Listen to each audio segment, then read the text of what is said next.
Hi guys, Sarah here from Highland Haven Australian Shepherds and Highland Haven Dog Training, and welcome to Season 4, Episode 9 of Dog for Thought. Joining me is my co-host, daughter, and dog trainer extraordinaire, Sophie, and a special guest this week, one of our former training clients and the owner of the very famous Lucy, the German short-hair pointer that we constantly talk about, Melanie Roberts. Hi, Melanie. Hi, thank you so much for inviting me today. Oh, Of course, I'm thank you. excited to be here. Thank you for coming and spending some time with us. Yeah. What's going on, Soph? Nothing crazy. Good news is that we think Gus has a forever home. Mm-hmm. He did a test week at Ian? What's his No. name? Ian would be Finch's owner. Oh, Alan. Hey, Alan. I was filibustering. I had to remember his name too. See, that's all I know it's like. No, it's anyways, Alan. he did a week at Alan's. Not quite a week, so he'll be a week on Friday. Yep. Today we're recording on a Wednesday, and so I asked him to let me know by Thursday, which would be tomorrow, as of this recording. And he said he would. He was kind of holding back. He loved Gus. Gus is amazing, but he does have 3 other dogs. And I think what he was waiting for is the female, the youngest of his 3 dogs. He has like a 15-year-old, a 12-year-old, and I think like Renegade 9? is 8 or 9. I Yeah. think she's sort of middle-aged. She was not so thrilled with Gus. Not so thrilled that, like, he was fine for him to visit, but what do you mean he's going to live here? Yeah, and I think the whole reason that he wanted Gus was so that she would have a playmate. Right, and because then she's quite playful. yeah, and the other 2 are older and just don't want to play with her anymore. So that was kind of the reason why he was getting Gus. Plus, he's a border collie guy. And so, now that they're starting to play and get used to each other, and Gus is very much so like, I'm not a threat. And she's kind of like, as long as I can boss you around, I'm cool with it. Right. It seems to be going well so far. And he's been sending videos of them playing, and it's super cute. And I just... Yeah, so literally just last night they Yeah. started playing. Yeah. He sent another video today of them playing together. I think I just showed you. So, it takes dogs a while. And Melanie can speak to this. When you adopt an adult dog with some baggage, it takes a while for them to sort of decompress and start to show their true colors. Actually, I think 5 days in is pretty quick. Yeah, that's pretty quick. But So- it took a while for Lucy to... It did, yeah. And it was a lot of management on your part. Right, Because you never knew, what could happen because of her previous experience. Yes, and the history of the resource guarding. Yeah. So Gus is a much easier dog than Lucy. Lucy's a real challenge, but she is so lucky that she has somebody that was willing to put in the work. Because she's a sweet dog. She has a heart of gold. She does. She is She so just sweet. has some baggage. Yeah. Yeah. I mean, don't we all? Yep. So the bottom line is Gus is doing well. He did officially give me notification today that he wants to keep him. So we will arrange to go on Friday to just visit him, make sure everything's good, and then we'll do the final paperwork and give him his vaccines, and not give him the vaccines, give the record of the vaccines, and sign him over. And Gus is in his forever home. Yep. Yeah. So it's really nice. This particular guy has tons of border collie experience, herding dog experience. He does Flyball, agility. Yeah, he has a whole community, border collie community. So it's a great home for Gus. And Gus is just making Living himself the at life. home, sleeping in the bed, snuggling, the whole 9. So it's really a nice ending for him. Yep. And he certainly deserves it. He's a great dog. I'm happy we were able to give him a second chance. Yeah, So- somebody's like, oh, you did a great thing here. I'm like, really? We did the bare minimum. I mean, it's all the dog. Yeah, it's I mean, true. we gave him a place to stay, a soft landing, but that's about it, He yeah. did the rest. Yeah, we He's really, a fantastic dog. really didn't have to do too much training on him. He was just a good guy. Alan did say to me a couple of days ago, he has basically no off-leash training, which we knew, Yep. right? But our philosophy on off-leash training is that it's particularly with a very intelligent, sensitive dog like a border collie, it's all relationship. It's very little training and completely about relationship.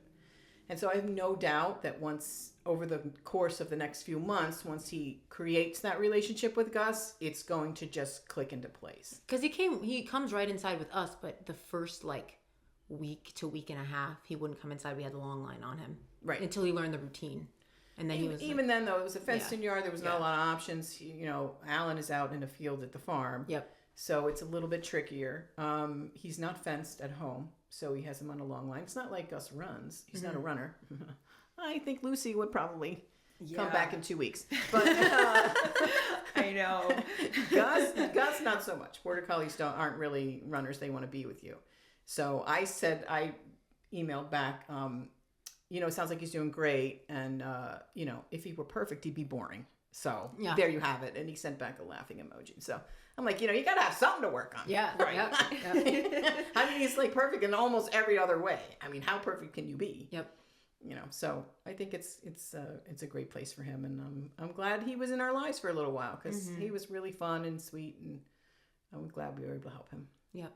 A side note, I think I've mentioned this the last podcast, is it's definitely made me realize that, like, as much as I love Gus and he's perfect, I don't want a border collie. No, I don't want a border collie Yeah, either. which is kinda that crazy. satisfied that. Maybe I should get a Yeah. Borzoi for a rescue, and that will Yeah. satisfy that urge. Yeah, we need a Borzoi client so we can I see won't if we be want one or coveting not. Borzois either. Yeah. No, because- not my thing. No, I was surprised because I thought I would be like addicted because they're like the same drive, but they don't have the same. I wouldn't say Aussies have edge, but you know they're loud and they have a lot of things to say. Where border Right. collies, they just want to work. Oh, okay. So I thought I would like that, but Yeah, no. That's interesting. Yeah, you would think they were so similar, but they're really not. Also, I'm a very visual person, and I like the shape and movement of an Aussie over I thought I would like border the collie. creep of the border collie. No, and the floppiness, no, not my thing. Nope. Yeah. Yeah. Isn't that interesting? Yeah. I mean, like GSP, one thing they do have is grace, Yeah. right? They're very graceful and they're beautiful movement, which, you know, I'm a sucker for movement. Yep. Yep. And which is why I'm not a fan of dogs who are designed to move. Like Saint Bernards. Saint Bernard, it's like 5 million dogs, right? Yeah. They don't flow when they walk, and that's just because it's not their fault. Yeah. But I like seeing graceful movement, and border collies aren't terribly graceful. They're very No. jerky. They're very intense. They're wound very tight, which I think makes them not flow when they walk. No. And you think about it, as they're herding sheep, they have to suddenly stop. Absolutely. Right. Like it's eye contact and movement, so it's more focused on this, Yes. which is more clicky. And they have to crouch down, right, and Exactly. do those maneuvers with the shoe. So it makes sense. They're why like jerky. they're like a finch, as opposed to a robin. Like finches are really quick, and you know what I'm talking about by a finch. Yeah, you talk about your birds. Okay, Talk well, about your birds. Melanie understands. Are you into birds? Well, we did have finches. My father see? liked animals a lot. One time he brought home some finches, and we had finches for a while. And so yeah, I know they're like little, so they move more like Very quickly. frenetically. And they like beep, yeah, beep, beep, beep, yeah. beep, beep, beep, beep, They have the little red beaks. You know, a lot of them do. Yeah. And like a different kind of bird, like say a robin, they're certainly quick, but they don't have the same sort of quick intensity, and they're not peeping all the time. That's for those of you who are into birds, you know what I'm talking about. Maybe you should go on Google and update yourself. Why on do birds. that when I can just hear you ramble about birds? Listen, you're gonna be me someday, and you're gonna be into birds. It's a no. requirement when you're in your 50s. No. And you're female, no. you have to get into birds. I It's just think the way I'm it going to is. be into woodworking as I get old. I think Also that's going to be birds, my though. calling. You could do both. I'm thinking, Gardening and birds. If you had told me at your age I'd be into gardening and birds, I'd be like, get out of here. What are you talking about? Lame. you know what? As long as you're happy, Sarah. I don't know how we got on this subject. No. Back to border collies. It did satisfy our urge for a border collie. Yep. Ever. Yep. Now Now we're back to Aussies. Yep. I would get a corgi though. Oh, don't talk to me about Fergus. Yeah. You guys recently had a corgi, Yes. right? In training. I remember you speaking about him. Oh, I what love a him. great dog. I would keep him. We do love corgis. Corgis are a soft And spot I for didn't me. think I was gonna like a corgi, and then we had him, and I was like, oh, I need a corgi now. Darn it. Are they hunting also? I know the queen had the corgis. That's my. They're herding dogs. Hurting. Oh, okay. They're drovers, so they're designed to just move cattle forward. Uh-huh. They get behind and just keep them moving, as opposed to border collies who can move them in directions. Right. Okay. But yeah, they're herding dogs also, which is, why we like them. Yeah. Yep. We're And partial to all herders. that's why during COVID, a lot of people got corgis. And then they were like, okay. oh, well, they have so much energy and they nip your ankles and stuff. And I was like, yeah, because they're herding You're supposed to do breeds. that to the cows. Exactly. That's so They're not, interesting. like I think people were thinking they're like toy breeds. Right. Because they're so unique And in their because probably they sizes. saw the queens Yeah, that are and- always sitting on couches. Exactly. And you would think them little legs, they can't go that far with them little Right. legs. But it turns out, I mean, same thing with dachshunds. People get a dachshund and they're Yeah. like, oh, these are hounds. They're Yes. working dogs. They're supposed to go They're underground. murderers is what Yeah, they are. literally Right. are. That's what they're That's like bred to Paco, do. my neighbor, the little guy. Paco. Oh, Paco. It's not Paco's fault. I know. Poor Paco. Yeah, no, dachshunds are tough dogs. Yeah. And people think they're like little, pocketbook Pocket. dogs, Yep. right? And they're actually really vicious, Really tough. when they want to be. Big barkers. Yeah. Right. As I mean, it learned makes from sense. Paco. There's underground. Yeah. You have to hear them. So Yes. it makes sense. But They're like the honey badger of the dogs. yes, they are. And the dachshunds. Yeah. All right, so yes to corgis, no to border collies. Yes. Well, I can't have a corgi because the whole back issue makes me Yeah, anxious. that was the only thing that made me nervous. But Although it doesn't make me Jacob's nervous. gonna have corgis, and then I'll go visit his corgis and get my corgi fix. Yes, for Yeah. sure. And when Fergus was here, the first thing I did was research what kind of breeders they are, because I wouldn't have a dog unless I could breed them. And they're not good breeders, and they're not good whelpers, and they're not good mamas. So I'm like, yeah, no, that's a no, and a no for me. Part of the reason I chose Aussies because they're really good mothers, and they're really good whelpers. Yep. Which I'm not. It was traumatic enough with Journey. For one C-section in 14 years is enough. I don't need any more C-sections right now. Yep. So Makes sense though. Little bodies. it's the short legs, I think. Yeah, I think so. But I was surprised at how much of a big dog he was. In such a little body. Yeah, it's just the legs that are short. Yeah. He was like a medium-sized dog with little tiny legs. Unlike Kent, who's like a little dog on stilts. So Kent is one of the one of litter. the puppies. Right? Yeah, Yes. yeah, and he's all legs. All legs. Yeah, we call Oh him my cricket goodness. legs. Because it's like he lays down, he stands up, and it's like keeps going as he stands. So cute. Is he's the one that's back for training? Mhm, Right. He's okay. downstairs right now. Oh, He's so that's cute. so nice. And he was one of the bent leg boys. Do you remember? Yes, Yeah. yeah. And his legs are beautiful. Oh, I that's had to great. remind myself that he's a bent leg boy as Yep. I was watching him on the walk today. Like, wow, he moves beautiful. Yep. So it's nice to see that. you Well, know. now we know. Because, gosh, we were traumatized. That And when entire now- litter was trauma. Yeah, it was.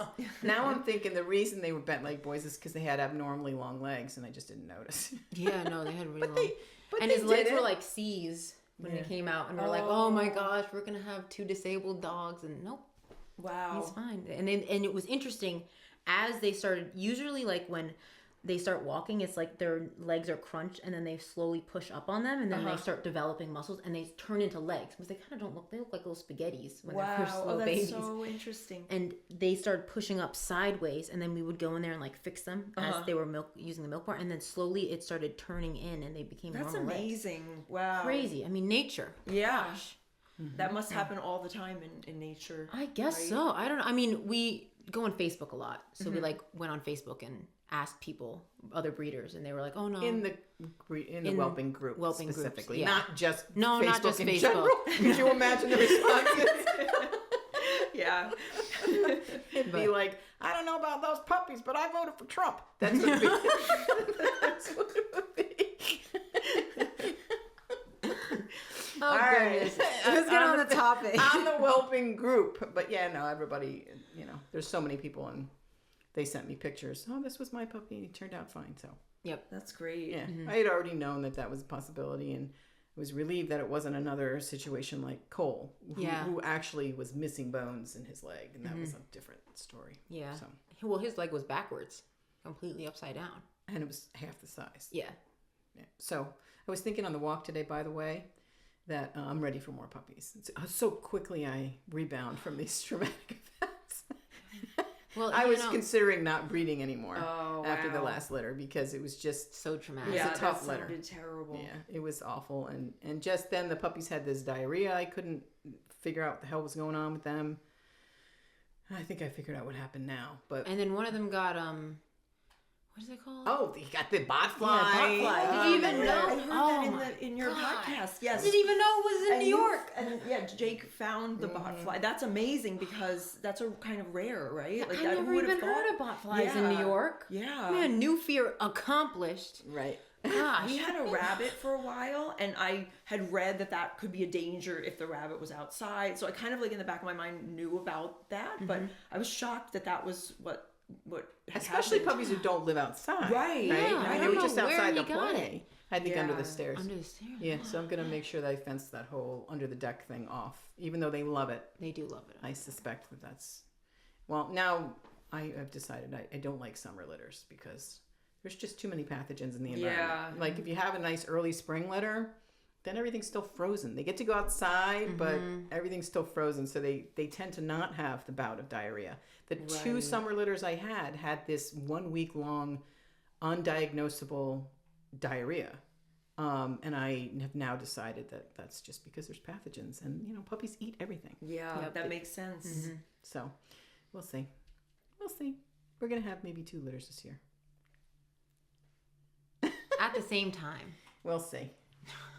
She hasn't gone into heat yet, but now that golden is in heat, Maybe. it might pull her into heat. I hope so. We'll see. And is Evie going into heat soon? Yeah, she should be coming into heat.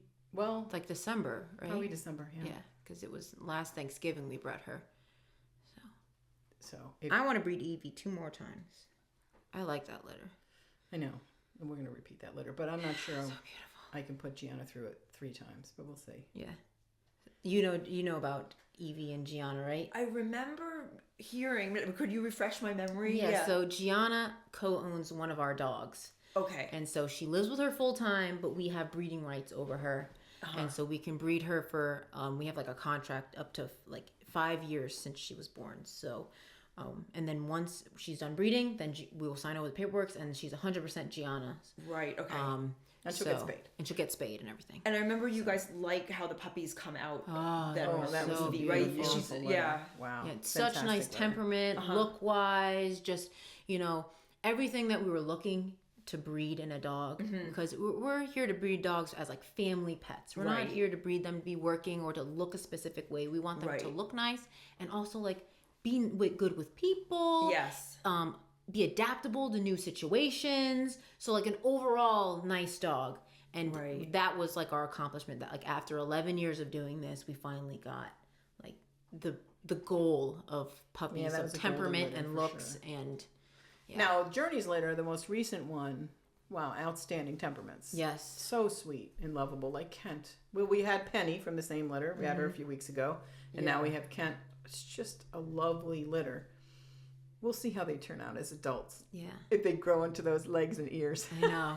Yeah, well, I do like that stud ghost, so maybe him and Tula or He needs to be with a much stockier female. yeah, because Journey's really lanky, Okay. and he was really lanky, so it makes sense okay. why they all Why have their cricket legs legs. are- yeah. But he makes such sweet puppies. Yeah, they were Such sweet super easy to housebreak and like just lovely dogs. That's great. Anyway. Yep. All right, maybe we should get to the topic at hand. Yes, So what's the topic this week? Lucy? Lucy. And former training client, the training experience, Yep. something like that. Yep. Okay. You want to start with some questions? So Well, do you want Melanie to give her background? yeah.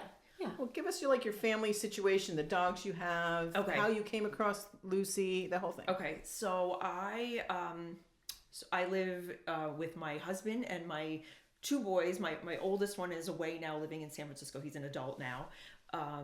And we have 2 labs that were released from a guide dog organization. Holly is 10 years old. She's a yellow lab. And I did not raise Holly. It was before I knew about puppy raising and volunteering. So I just put myself on a waiting list and we adopted Holly when the kids were young. And then She came to you as a 1-year-old? a 1-year-old, yes. Okay. And they had, surprisingly, they had said she was resource guarding. She has never resource guarded Interesting. ever. I mean, Ortega will go right into her bowl and she just like walks away. I have to step in and make sure that he doesn't eat her food. She's so sweet. I don't know where that came from. Maybe she had a bad day. I don't know. Yeah, she's sweet. She's such a good girl. Right. But anyway, so that's Holly. And then Ortega is, he was a puppy that I raised for the Guide Dog organization, and he went in for training, but he was a pandemic puppy, and I don't know, we did take him as much as we could, like to Home Depot, places that had open air. I don't know if he didn't get enough stimulation, or he seemed nervous. It was stressing him out having to do his work. So they kept him as long as they could to try to give him a chance. He was in there for 8 months training, but he was showing signs that he just didn't like this job. So he got released and we adopted Ortega. So how does that work? So the person who raised them always gets first Yes. opportunity, so they'll contact you and say, Yes. Gotcha. Yeah. And then if you say no, then they'll go to the next Then they would person on go the to list. people on the list, like when I had gotten Holly. Like there's people on a waiting list that want to adopt them. So Is they'll it go- free? Or No, there is a fee. I'm not sure what it is now, but yeah, there is a fee. There should be a fee, right? Yeah, It goes to yeah. the organization. And it helps. Yeah, it helps raise money for the organization. for sure. And then I also raised another guide dog puppy that went on to become a guide dog, so that was great. And then I heard about. Well, I felt like, I help these guide dogs. Let me try to see now. I know a little bit more about dogs. I've done some of the training classes, have some more experience. I'm going to see if I can help out some dogs that are disadvantaged. So I really liked the way the German Shorthair Pointers looked, and they have a lot of charisma. So I said, let me see, how pointers are. So I started volunteering for the German Shorthair Pointer Rescue of New Jersey, and I fostered one dog, and then Lucy was the second foster, and we just really fell in love with her. We were really moved by her story. She and her brother were purchased to be hunting dogs, and they had lived outside the first year and a half of their life, I think in a small crate. They didn't have bathroom breaks. They were out in the cold. So when I got Lucy, she was really stressed out. She was peeing in the crate. That was a big issue. She didn't have any manners. We were starting from the beginning with Lucy. And Lucy also had been adopted by another family, just very briefly, who had another dog. They wanted a dog that was more just relaxing in the house. They had a spaniel, and they wanted the dog to get along with the spaniel and just be kind of part of the family, not too crazy with the activity. And so I think Lucy was very pent up with her energy, and I think they were giving the dogs, just hand them food as they're cooking in the kitchen, and then there was a skirmish with the dogs. Lucy kind of went after the spaniel, or the spaniel growled. I think I was told the spaniel growled first at Lucy, and then Lucy went after the dog, and there was a problem with that. I think it might have happened twice, and then they realized they need to return Lucy. They weren't up for what it was going to take to try to Yeah. She's see a the lot of situation dog through. too. Yeah. Like, she's not just a dog, she's a lot of dog. Yeah, and I happened to be up for it. I had just retired. I'm a nurse, and I had just recently retired, and really am enjoying working with the dogs. And so I said, and I want to be more active too and be out walking. Holly's a little older now, so she can't really go the full distance, and I've been walking a lot. So I said, you know what, let me see if I can take this on. It'd be nice to have another dog for Ortega to play more the way he likes to play with, and to be able to do those miles out walking on the trail. So I took it on. But you know what I was thinking when I was coming here about, there's two things that were really important that helped me a lot, that you guys, were helpful to me with.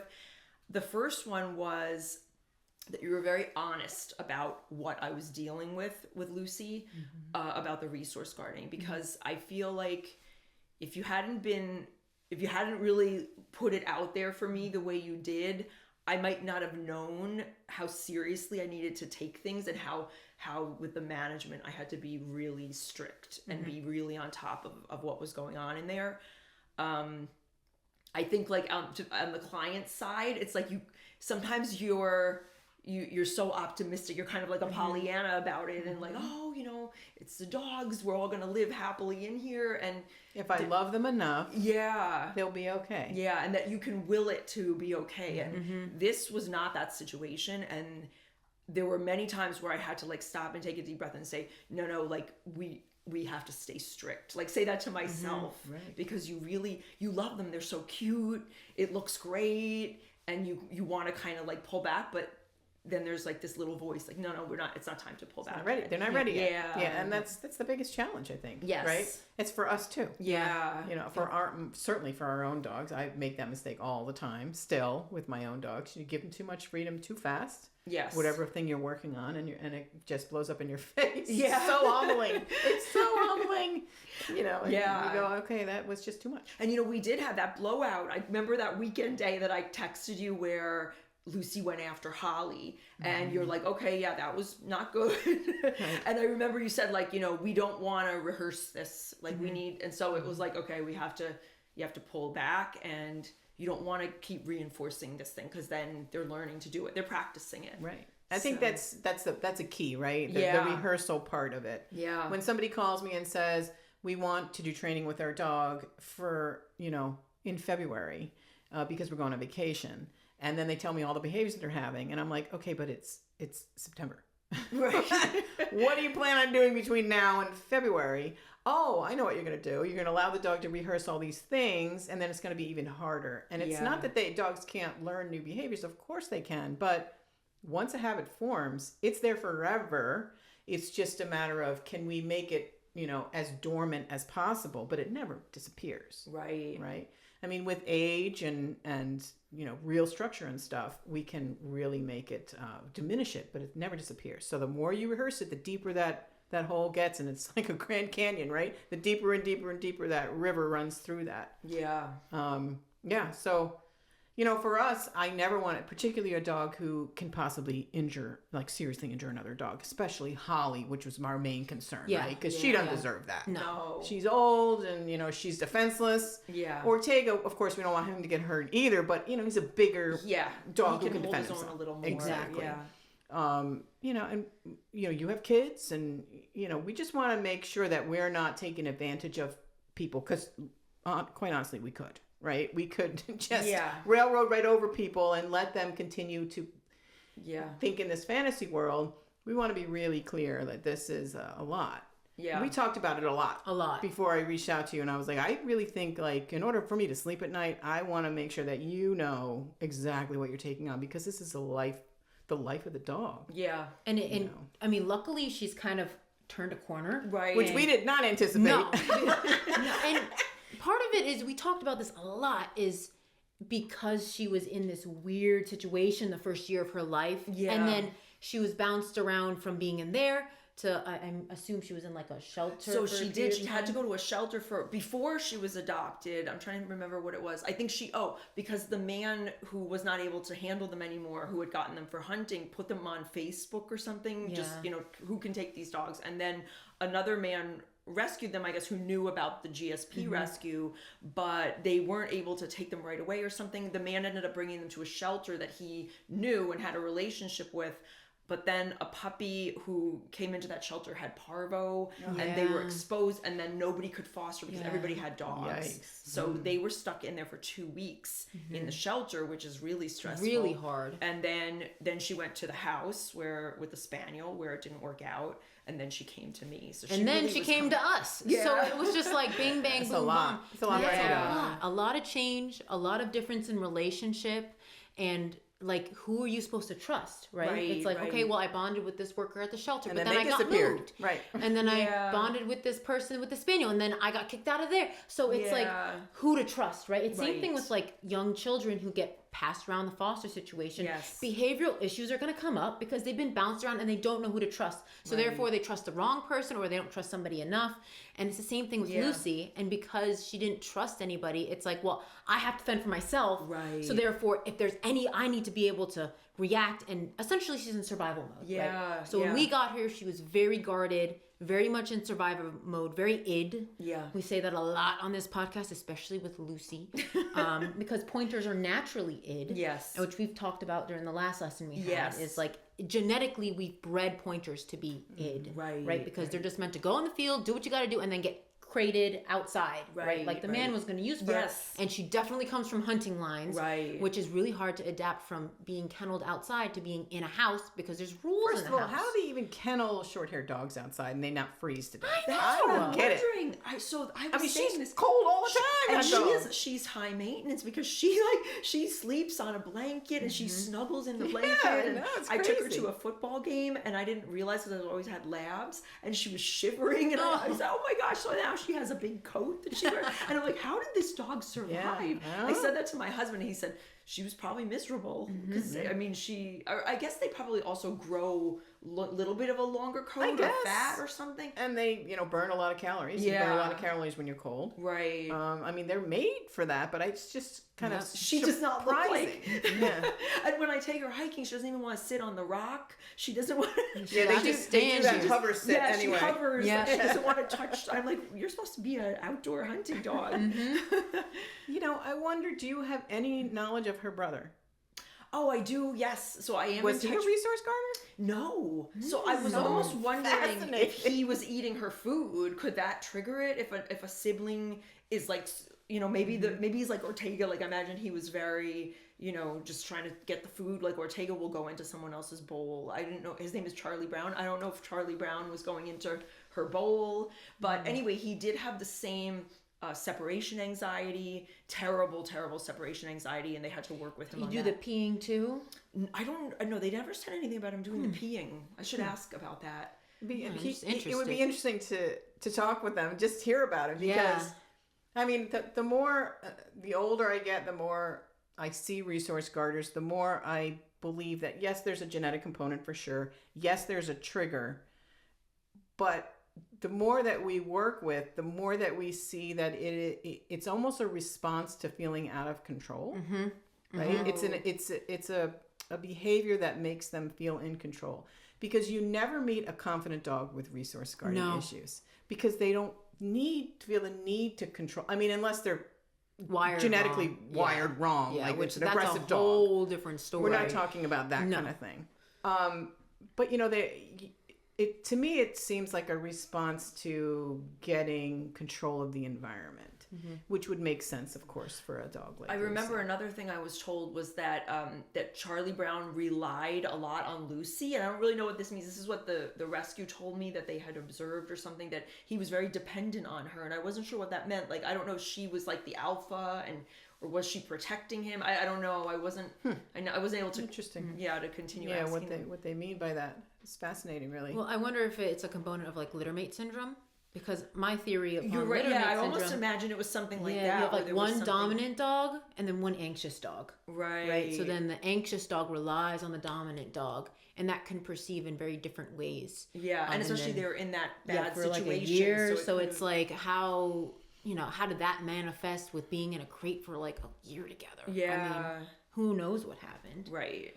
And they were both, I assume she was significantly underweight. Yes, she was. Not I think starved, they both were but underweight. Yeah, it looked from the pictures like they both were. I'm not sure if she was worse. I wasn't sure, but it's frustrating because some hunters will look at a really ribby GSP and say, "Oh no, that's the breeding." No, that's not supposed to you look not like that. feeding the dog. Yeah, that is a dog that's underfed, my friend. And it took her a long time to put the weight on. yes. Well, she had Giardia too, right? Yeah, she struggled with She had Giardia? hookworm, and they also said Giardia somewhere in there too, which I didn't even know about.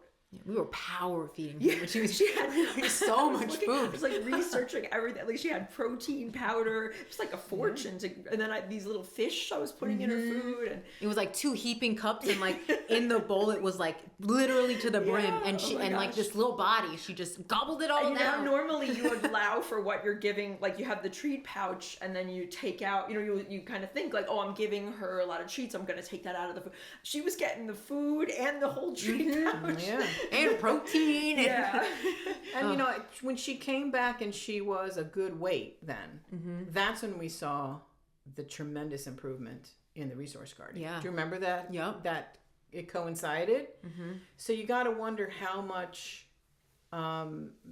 metabolically she was struggling until then. Yeah. And maybe that was exacerbating the resource garden. Does that make sense to Yeah. you? No, absolutely. So like if you're struggling to basically still in survival mode, Yeah. right? Yeah. Metabolically, will that make the resource guarding worse?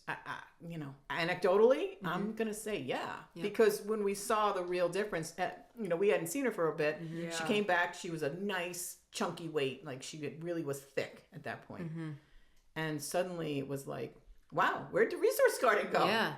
It was, and the peeing significantly disappeared as well. Yeah, the last time she was here, the peeing almost evaporated. Yep. Yeah. It was very rare. It was just occasionally during the day when you went to see her. Yeah. When you she know, gets it's like excited, sometimes. but then has to be suppressed. That's when she pees. So Yeah. like when we went to your house and Yeah. I corrected her and she was like, wait, I'm with my mom in her room. Like, I'm excited, but like you're here telling me what to do, and that's when she piddled a little bit. Yeah. So I think it's suppression excitement, if that even makes sense. Right. But like that was the only time she ever really peed is when I was letting her out, but then I had other dogs let out first because she's only with her siblings when she's here. Right. But initially, remember, before that, It was she would be in the enclosure, and you'd just look over at her, and she would look at you and squat and pee like a gallon. A gallon. And then it would leak out. Like, what are you doing? What are you doing? Oh my god. And she'd be like, I don't know, I'm peeing. What are you doing? Yeah. Dude, you were just outside. Yeah, it was crazy. I was like, where? And it's like, then so usually a lot of times when we have like puppies who pee a lot, we'll like restrict water because a lot of it is like too much water intake and not enough exercise. So like they get a bunch of water before they go play, and then they get a little bit, and then that's it. And then usually that holds them aside where like they're not peeing everywhere. Yeah. And even with her, we did that. Nothing. It's like, where was that pee coming I don't from? know. I know, And then we I put it in her food, so then the food would absorb it. So then she wouldn't digest it so fast, and she peed anyway. So I was like, oh. God. But now it's good. Yeah. She's much better. I mean, she doesn't pee in the crate, knock on wood. She hasn't in quite a long time. It would be interesting to know how much of that is just coming out of survival mode. How Yeah. long it took. How long have you had her now? So I first got her like beginning of March, so around like March 5th. So now it's been 8 months, but like there was that whole, she was with you guys for a month. I was out of town, then she was just boarding. I really didn't start like having her get into my house to decompress till like June 1st, I feel like, because I was away. So I mean, back and so you forth. haven't even had her for a year yet. That's amazing. That's Crazy. crazy. I feel like you've had her forever. Right. I know. I mean, the good news is that, we always say, anecdotally that adult dogs that come in, especially from sketch backgrounds, take more than a year to like permanently decompress. Right. To really show who they are and Right. really sort of lean into it. So you haven't even had her for a year. So, Right. And such incredible improvement in a year. Yeah. So she's forever fascinating to us. She is. Every time she we think comes. we know everything about her, you give us another wrinkle, and we're like, really? Yeah. Yep. Well, she's good fodder. She's taught us a lot. Yep. Yeah. I have a question. Is her brother black and white also? No, he's a brown one. So he's similar to her, but he's brown and he has a like one of those like a liver spot. Okay. Yeah. Yeah. I was Well, because he wouldn't be Charlie Brown if he was black. well, I was just making sure. She's such a unique color. I've never seen a pointer in black and white. Yeah, she's purely black and white. Yeah. She's not even like Her she doesn't even whole have any face brown. is like Yeah. black. Like No, it she's does, a beautiful even dog. in the sun, it's like she's blue almost, like a Right, blue. Like she yes. doesn't even have that red kind of black. Right. Yeah. Like, she's dark. Yeah. She's very so pretty. gorgeous. And she's big too. She's She a is. big dog. She Yeah. has long legs there. Yeah. So tell us about what you have to do for management for her at home, because I have to say, I don't want to embarrass you, but you are like the ideal client because you're so committed Yeah. and you're so structured, and you're knowledgeable and you can learn. Like Right.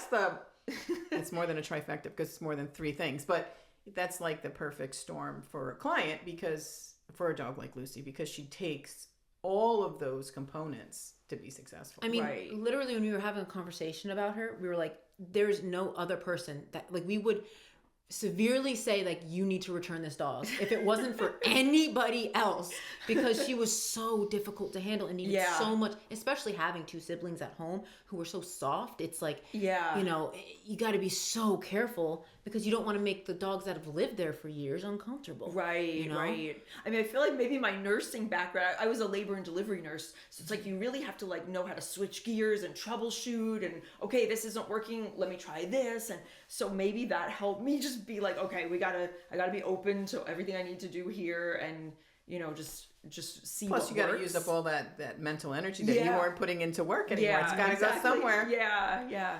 So, what do you have to do for management for her? So, do you want to know what I need to do now, or what I had to in the beginning? Well, let's start in the beginning. So, Okay. it manifested as resource guarding towards other dogs. Yes. Not to people. That's Right. an important distinction, because Yes. we would not be supporting that because Right. you have small children or young children in the Yes. house. But she's, you know, never ever pushed back, right? She's never pushed back. Not with No. people. Yeah, she's a sweet dog to people, quite submissive. Yes. So tell us how it first manifested, what your experience was up to meeting us and deciding to send her to board and train. So I was told that she had this resource guardian, but I sort of, at that point, I was still being a Pollyanna. I was like, oh, it was the Spaniel's fault. My husband had a Springer Spaniel. It was a rude dog. And I was being mean to the Spaniel. I feel so bad because I think they are really sweet dogs. But the one my Spaniel husband didn't growl. had He might growing not up have been was- totally innocent. Yeah. So I was like, oh, that Spaniel, it was his fault. And so I sort of didn't, pay it the attention that I should have. So the first thing I noticed was Lucy was in the crate and I had given her a bone, and one of my dogs, I think it was Holly, just walked past the crate and she did like a reaction. She snarled and she kind of like lunged, and I was like, oh, okay, this is something that Turns out it wasn't the Spaniel. yeah, it wasn't the Spaniel. So, but even that, I kind of was like, okay, trying to think. Then I guess I thought, okay, I need to be careful, but I didn't realize, I'd not talked to you guys yet. I didn't know the extent to which I needed to be careful. So I thought, oh, I can just give her bone and kind of be on top of things in the room. So then she had a bone. I don't know if it was a Kong. Oh no, I think it was a bone, one of those white hollow bones that I had put something in that was frozen. So it was a high value bone. And I think Holly just walked by or walked near, and Lucy just grabbed her ear, and it was really stressful. Like Holly was shrieked and Lucy was like, snarl noises, and my husband came and, was able to get Lucy off, and we separated them. And then I was like, oh my gosh, this is a serious situation. I think that's when I called you. I think there was another incident where she almost went after Ortega. She had, because I was having her by herself downstairs sometimes, and in order for me to get stuff done, I would give her high value Kongs. Like I had frozen chicken in a Kong, and the chicken little pieces must have been on the floor where you couldn't see. And Ortega he's a black lab. He's so obsessed with food. He's actually like extremely fixated on if there's food in the house or anywhere. And he went and he was smelling on the floor, and whatever was on the floor was enough that Lucy felt like it could be of value, and she snarled at him. But I was kind of watching by then. I kind of knew, and I kind of just I prevented the situation. Mm-hmm. So, like she did a stare or something, and then almost started to snarl, and I was like, these Bruce eyes. Yeah. Like in Finding Nemo, it's like she's like the sweet, oh, I love everybody, and then it's like, whew, yeah, and you're like, whoa, like that is primal right there. Yes. Yeah, it actually makes your hair. Yeah, it's like a glazed stare, and maybe like some of the whale eye, like a little bit, like it's like her eyes like dilate, like it's almost like her whole eyes are black. And you just see a little bit of white here and there, but like it's literally is a complete change. Yeah. And that's where you kind of get the Bruce thing of when his eyes turn black, you're like, oh, that is like a real animal thing. Yeah. Yeah. And at that point, if you're not right there, it's too late. It's right there. Late. Yep. And I realized that if I had not, because I was right like the way we are here, like if I hadn't been and I stepped, like she was going to go for Ortega right then also. So, and then I believe that's when I called you, or maybe I had already talked to you. And that's how we started. But some of the management I had to do in the beginning was, in the morning we would get up, and because Lucy was having that pee problem, I would get up, and as soon as I knew Lucy was up, I think she was staying in the crate at that point. I would just jump out of bed, right? Yeah, and then it was like, let's go, and then she would be by herself. I'd take her down by herself, let her out, then get her in her crate, and then block it off. I had like a dog bed. I was just like, I remember you had all those cushions. Yeah, just blocking her crate off. So there's this like, field around her crate. And then I don't know if I started feeding her. No, I think she's just in there waiting. Then the other dogs would come down. They'd be in place because they would listen to me. They'll sit in their place around the corner, so the dogs couldn't see each other. Lucy's blocked off. Lucy gets her food. The other dogs get their food. And then the other dogs go out. Then I usher the other dogs outside. And then I can break down the whole barrier around Lucy now, and I get rid of her bowl, close up her crate. Lucy's on the leash now. And then the other dogs have gone and done their business. They come back in. Lucy goes back by herself. Bring the other dogs upstairs. Oh, boy. Yeah, it was like a whole management. Yeah. And meanwhile, the labs are completely oblivious. Yeah. Just living their lives, have no idea. Yeah. No, it was insane. And I remember, I think we went before you came for training to introduce them together because you didn't have them together at first. Oh, that was the beginning. Actually, there was a time when, I was having them live separately. She was in the basement. She would sleep in the basement in the crate. And then sometimes the labs would have the main part of the house. Sometimes Lucy would. I was alternating I remember them. that. And then you were like, oh, I don't know if they can And I was afraid to introduce them in the beginning. Yeah. I guess we went for a walk. And Is then, that what we did? No, we came over and then we I guess maybe we did go for a walk and then we slowly introduced them. And I was like, well, it's interesting. She actually loves these two dogs. Yeah. But it's just really this nicely. little edge with the food. Yeah. That we were like she plays amazing with Ortega and they were playing nicely. And then we were telling you the behaviors that we're seeing. And these were so great and all these things. And then we were like, no interaction between either of them until she comes for training. And then we'll work on all those things. Yeah, exactly. So she was really interesting. Yeah, she remains interesting. Yeah. And then the other thing I wanted to mention, when there were the two things that were so important that you guys helped me with, was the you saw the situation that I was dealing with, and you saw Lucy on the leash with me. I had her in this harness, and I was like, okay, how do I deal with that? And you said, you know what, don't worry about the leash, just do what you need to do to get the walks in.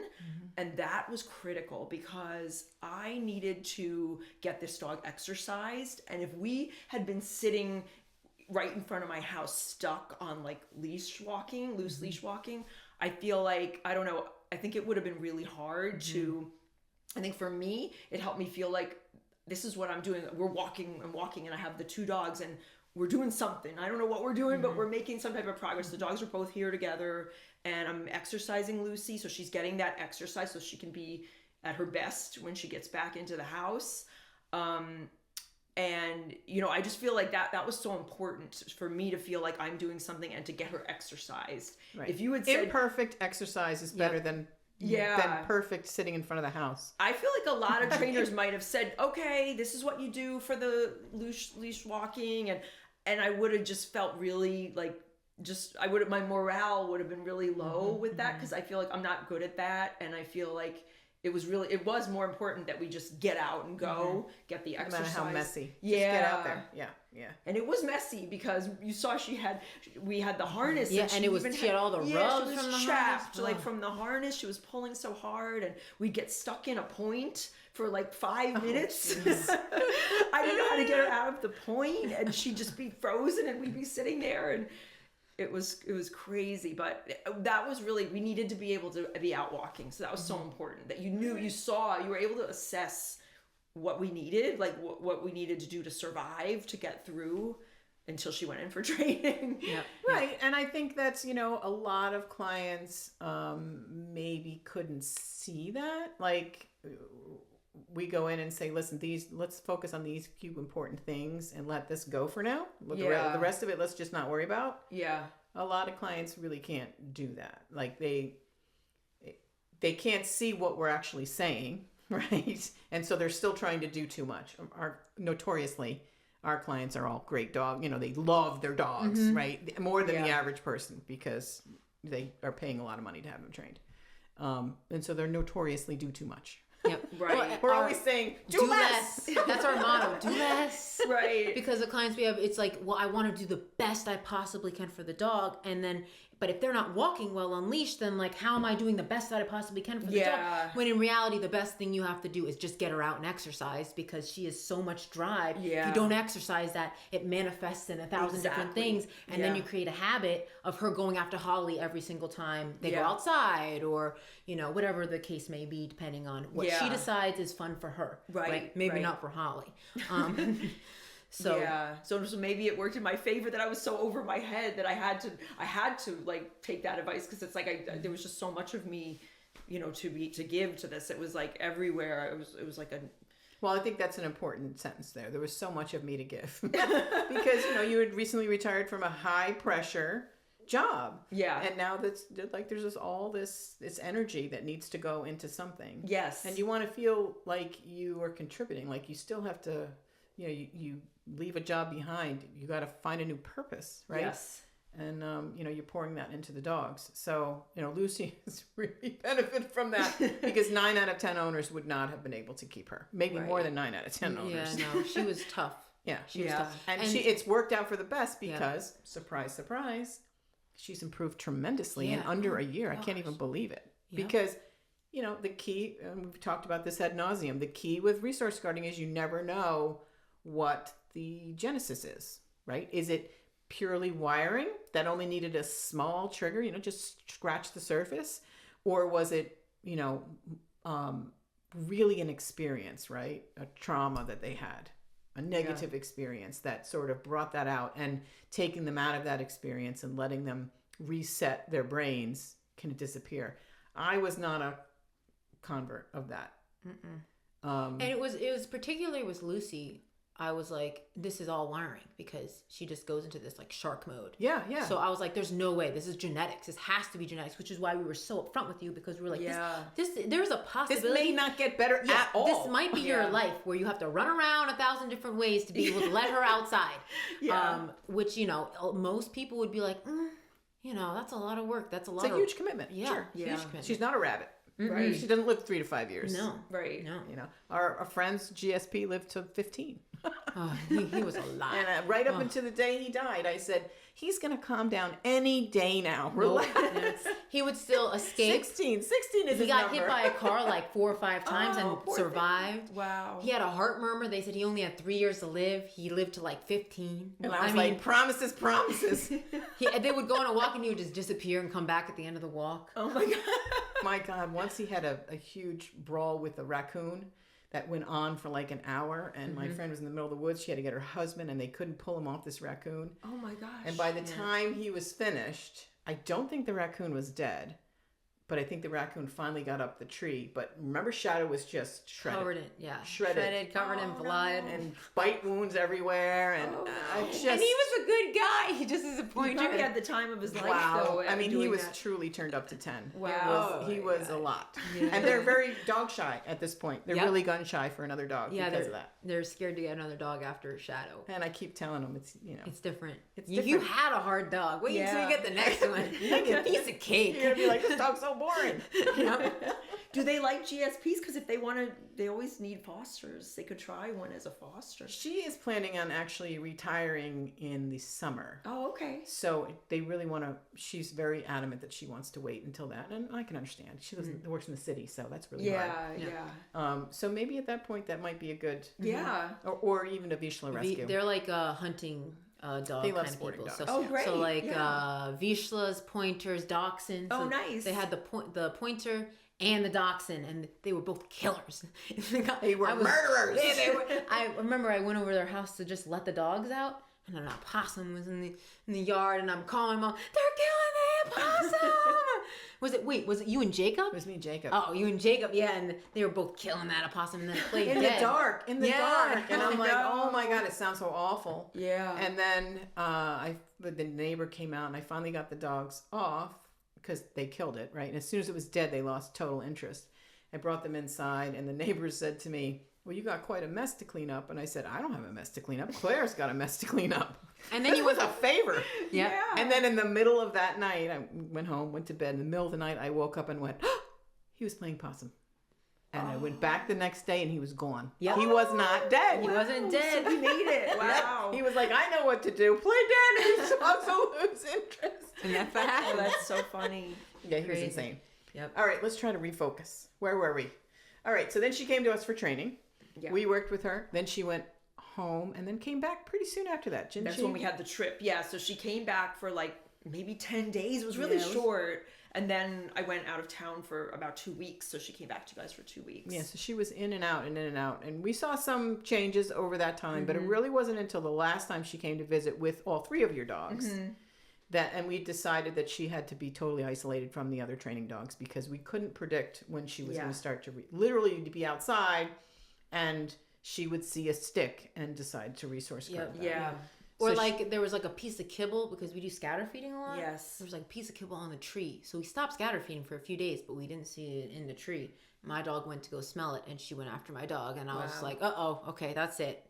After because it's like we couldn't predict what she was Yeah. resource guarding or where it came It from. was a shame because she Yeah. really loved playing with the other Yep, dogs. yep. Right. So last time she was here with all three of them. Mm-hmm. But that was easy enough because then we could just put her in a separate enclosure with her siblings and they played nice. And I think I told you when you came to pick up, I really had forgotten that there was a bone in there with them. Yeah. And I turned around and they were literally I think all that's laying amazing. down chewing bones. And I was like, holy shit. And I That was took out my amazing that camera that and I happened. recorded Cool. it. And I sent it to Sophie. I'm like, Yes. look what's going on. So, I mean, that's Yeah. incredible. I mean, I could not have predicted that. Nope. I mean, that's why dogs are so humbling. Yep. And it's not only that they were chewing bones separate, they were swapping. So like as they were chewing the bones, they would swap. Like one of them would be like, well, I want that bone. And he'd be like, fine, I want your That's bone. incredible. And they would swap and chew Wow. bones and swap again and So chew bones. another thing that I did do that because I got to consult with a trainer of the rescue when I got her, and the trainer had said, I guess the trainer has like Rottweilers or so. She said, you know what I do with my dogs? Like they all resource guard, but I put them all, I have them tethered and they all sit on a bed and I give them high value bones and they all sit there and they know each other. They see each other chewing the bone and they have the bone. And she said, I just do that like as part of the mix of things I do. So I did do that with Lucy and Ortega, and Holly isn't really interested in bones that much, but she'd go over in her crate and just sit there and then the other two would be tethered and I would give them these bones. And I wonder if that helped them fall into that day, because like maybe Couldn't they hurt. knew like, Yeah. oh yeah, this is that where we each have a bone, and they somehow were able to fall into that. But I think that's amazing. She didn't resource guard. Yeah, so that was just irresponsibility on my part, but it worked out just fine. Yeah. Yeah. No, because I was like anal about it. I was like, all the bones must be picked. It's like when Ortega comes, I pick up all the sticks in the yard. No sticks for Ortega. And so, Straight to jail. yeah, I was like on top of it. And Yeah. then, we have different training philosophies where like she's more relaxed, which thank God, because I'm too uptight, so I'll never push them hard enough. I just like micromanage Unlike everything. you, where I'm like, I don't want anything to happen. And Yeah. she'll forget, or we'll be like, well, let's try. All right, I don't And- always forget. No, but like you push me into like doing Yeah, things that a I lot would of times never it's do intentional. because I'm too scared to do it. Yeah, because I'm always calculating what's the worst that can Yeah, happen. yeah. Can I live with that? Yeah. Yes, I can. Yeah. To see where they're at, because Yeah. you do need to recalibrate, and you need to test them and recalibrate. And you are very much like, I don't ever want to test No them because risking, I don't no want I'm like- I don't want any drama, no No. trauma, no nothing. And I'm like, Yeah. well, we have to do it. Yeah. Well, I mean, that's So. why like you have way more experience than me because you've had to do that. With me, it's like I have a lot less years than you do. So But it certainly depends on the consequences, though. Yeah, true, like true, we wouldn't do that for a big and a small dog because Yeah. the consequences are very huge. severe for Yep, that yep, small dog. So she came back then. So tell us what she's like now at home. What are you seeing? What if you decided to let her do? What more freedoms has she had? Yeah, so she, now she gets along really well with the other dogs. They're out a lot. I still, not always, but I often do still have her on a leash because she might leave and then go take something out of somebody's room. Like she still needs a little bit of Still mischievous. yeah. So, but for the most part, like they're kind of loose. They all are just out Toys on the ground? No toys. No, Nothing. I still don't do the toys. Okay. There are balls outside. The labs aren't really that interested in the balls, and the balls are out there. And then occasionally I'll just throw them for Lucy. I haven't done the balls with everybody out there. I don't know. I'm afraid. It's like I don't know. She does still eat in her crate. That's just something I'll always do. Always. Yeah. Yeah. One thing she does that I don't know, I wonder about, like she still, if she sees the other dogs, like you saw it the other day, remember Ortega ran out into the yard and he was starting to go into his grass eating, and she immediately comes over and she's like, oh, what is this dog interested in? It's That like, to me, it feels like, is she thinking about resource guarding? I don't know, but then she Possible. doesn't, Sure. she doesn't do anything. No, and it's like more of like an anxious redirection kind of. Yeah. Like it's just like, hey, what are you doing? Can I do that too? Oh my gosh, I'm so excited that you're here. Blah blah blah. But then but like I don't see any like it's just more of just management. Yeah. Like, of just being like, okay, I don't like that you do that. Right. I don't want it to manifest into something else. Yeah. So I just shoo you away. Yeah. Which he listened very well. Yes, yeah. So And that's what I do. plus Ortega has to stop eating all the grass. Yeah. So that's Ortega's problem. Yeah. He eats inedible things like Yes. sticks and grasses and stuff, and it can Yes. actually it made him sick in the past. So Right. that's a struggle for Yeah, Ortega. we're working with Yeah. him on that too. But the other thing I always do with them is like I started to teach her like anytime, like if another dog gets a treat, I would give her a treat. So she kind of looks to me, and now I can alternate them, which I didn't dare to do that in the beginning. So I could say like, or take a sit, yes, and then she watches that. And then I'll make her sit but she watches another dog get a treat and she doesn't do anything. She knows she's gonna have her opportunity to do something and get a treat. Yeah, well, dogs do understand fairness. They Yeah. absolutely do. So that's just something that we do completely automatically in our house. Nobody gets something that somebody also doesn't have an opportunity to have. Yeah. And it makes sense that she is learning. She's observing and learning and relaxing. Like, okay, I'm getting mine. I Yeah. can just sit here and relax. Right. Which leads me to think that the resource guarding is not so hardwired, right? Because she would be having a reaction Yeah. if it wasn't. All right, so she's able to do that. And then, are they free in the house together? Yeah, they're free in the house. Okay. And that was not initially. No, I couldn't have them. And now in the morning, because Ortega has a problem where he will eat my children's breakfasts. So he has to be, for his own reasons, I always usually put just the labs stay together up in the bedroom while my kids are eating breakfast. Lucy can be down there. She doesn't bother them. And then everybody's free in the house.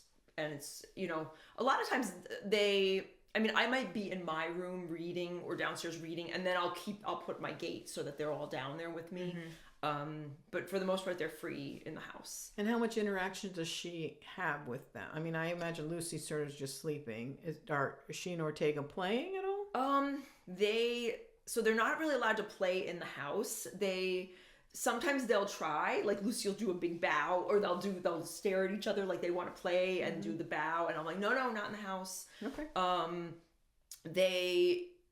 The labs are kind of walking around. Lucy will go sit at the window and look outside. Eventually they'll all just sit down and they're just sitting in the living room. That's amazing. I did Yeah. not think you would get there that fast. I really didn't.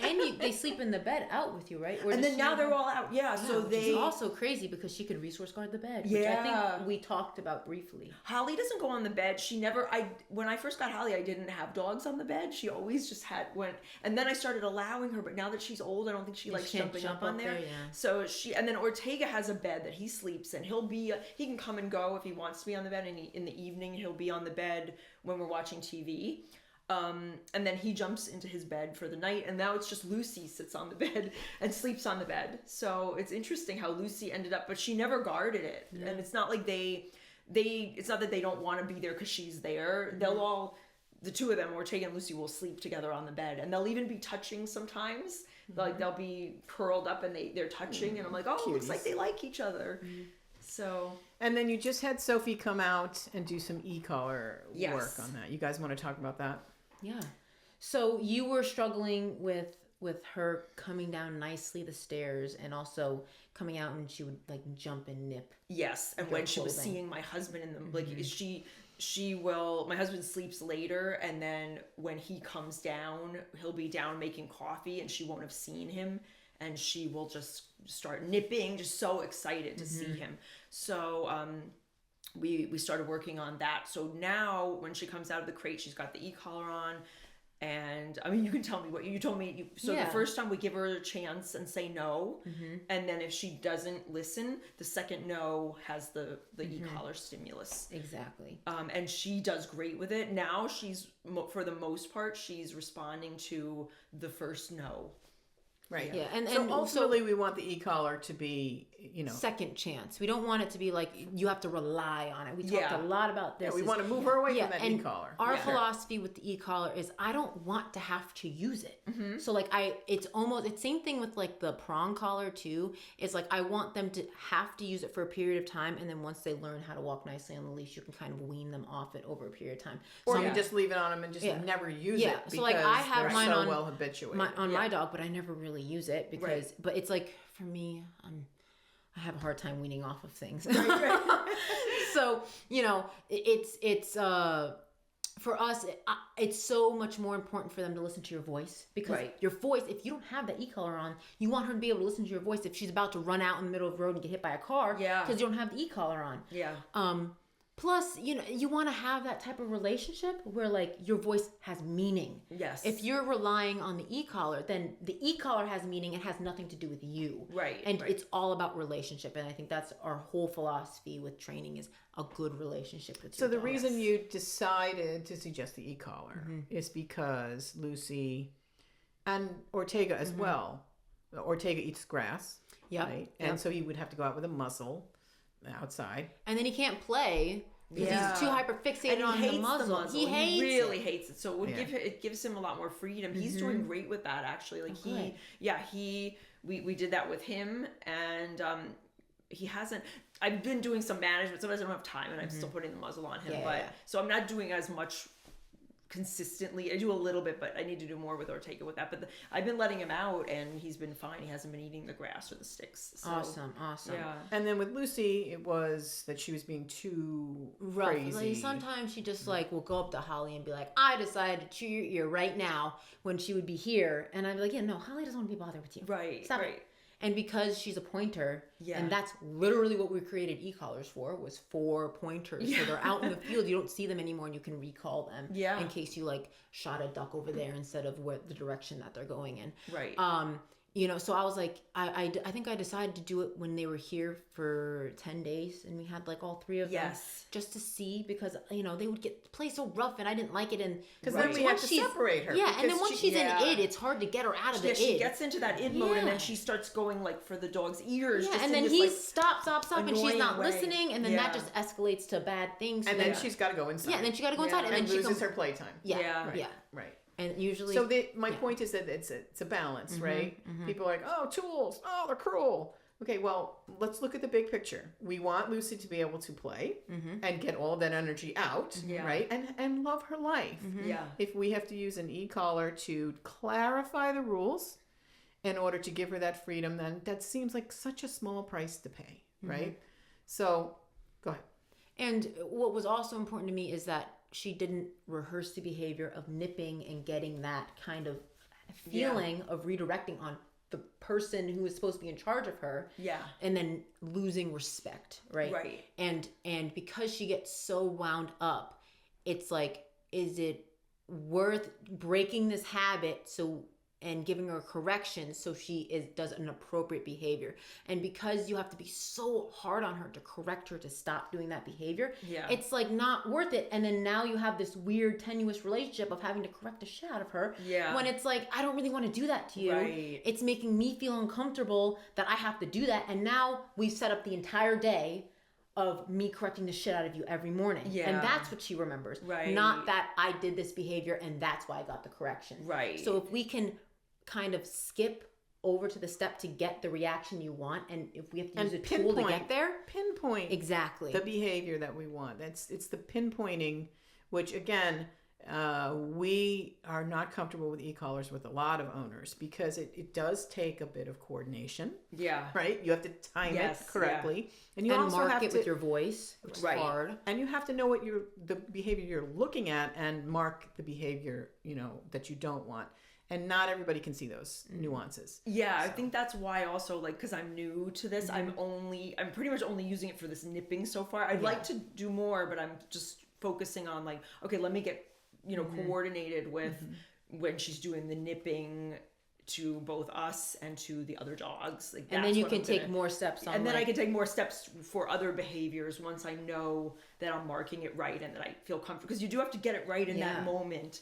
So And you don't always get it perfect. Yeah. And sometimes it's delayed and the dog goes, oh, and you're like, oh, sorry. my bad. That was bad timing. Sorry. Yeah. But you got to remember that they're incredibly resilient, and it's not a shock. We go over this all the time. It's a stim, so it's almost like a muscle vibration. Itch on their neck, Yeah. and they're like, "Whoa." Yeah. It feels uncomfortable, but it's.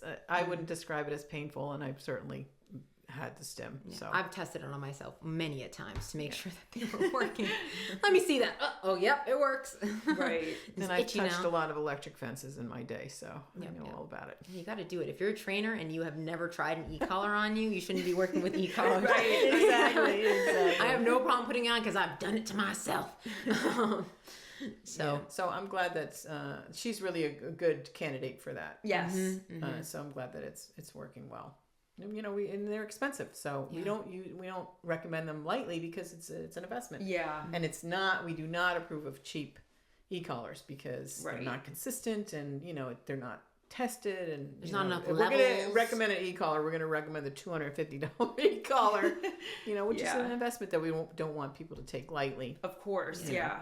Which is why we also talked to you about, like, there's a 2-in-1. So now you have the 2-in-1 so you can control both dogs at the same time. Yeah, which is great another trick. Because sometimes Ortega will instigate a problem. Like he would be kind of going after Lucy a little bit too. Like, so sometimes we would need to use it then as well. Which is like, it's also then on top of it, it's like coordination of like, okay, what color is Yeah, what? exactly. So it's like you gotta like get used to doing like the bare minimum with it, so then you can escalate to like the next level of e-collar. But like it takes a specific person, and I'm not just gonna give out an e-collar to any old person, even if they came to us for training, because some people don't understand it and then they use it for everything, and now the value's lost. Yeah. Which is why when we talked about it, I was like, we're only gonna use it for these characteristics. Yes. To make sure we're marking it right in this area, so we don't overflow it into other areas and ruin the relationship with her. Right. So she's like on edge about everything, and then that can bring resource guarding back. Yeah, right? yeah. So Right. So the more anxiety she has, the more that resource guarding is going to be rearing its ugly head. but then if she knows that, in these situations I get consequences if I don't listen to mom's voice, then it stays there. Right. So Yeah. So we do need to wind it up because it's going long. I know. But I do want to just bring in Copper for a minute because he's a resource guarder and he's here for that. And I was just talking to his mom today and dad. And we were talking about now that we've had him for a week and a half, when his anxiety is up and he's feeling uncomfortable, he's more likely to resource guard, right?